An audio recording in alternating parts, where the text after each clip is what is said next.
হাওড়া শিবপুরে সিটুকর্মীর মৃত্যু ঘিরে শাসক বিরোধী চাপানুতোর। শনিবার রাতে সিটুকর্মী মোহাম্মদ আজাদ বাড়ি ফিরছিলেন। অভিযোগ, সে সময় তাঁর উপর চড়াও হন মোহাম্মদ জলিল ওরফে চিমা ও তার দলবল। আজাদের মাথায় ও বুকে মারা হয় বলে অভিযোগ। রক্তাক্ত অবস্থায় আজাদকে হাওড়া জেনারেল হাসপাতালে ভর্তি করা হয়। অবস্থার অবনতি হওয়ায় রবিবার সকালে তাঁকে কলকাতা মেডিকেল কলেজ হাসপাতালে স্থানান্তরিত করা হয়। সেখানেই মৃত্যু হয় আজাদের। পরিবারের দাবি, হামলাকারীরা তৃণমূলের लोग। छीमा एवं निसार सब मिल कर 5-6 वो गोरखा सब मिल कर उसको मारा है रोड पर। किसको मारा? मैं भाई को पेट में मारा है कल रात को। ऐसा मारा रास्ता में डेट हो गया। आओ टीएम से गया था। और आपका भाई?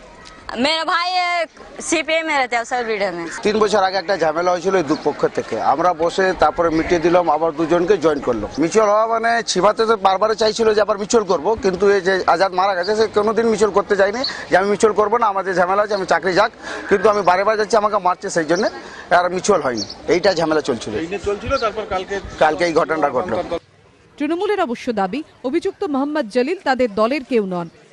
যেই করুক তদন্ত করে রং না দেখে তাদের বিরুদ্ধে কঠোর শাস্তির ব্যবস্থা করতে হবে। পুলিশ অ্যারেস্ট করবে। ইমা না বাকে এদের কোনো নাম কোনোদিন শুনিনি। পুলিশ সূত্রে খবর, আগে হাওড়া জুট মিলের একসঙ্গে কাজ করতেন আজাদ ও জলিল। সে সময় থেকেই গন্ডগোলের সূত্রপাত। পুরনো শত্রুতার জেরেই এই ঘটনা বলে অনুমান পুলিশের। এদিকে ঘটনার প্রতিবাদে এলাকায় তৃণমূলের একটি পার্টি অফিস ভাঙচুর করা হয়।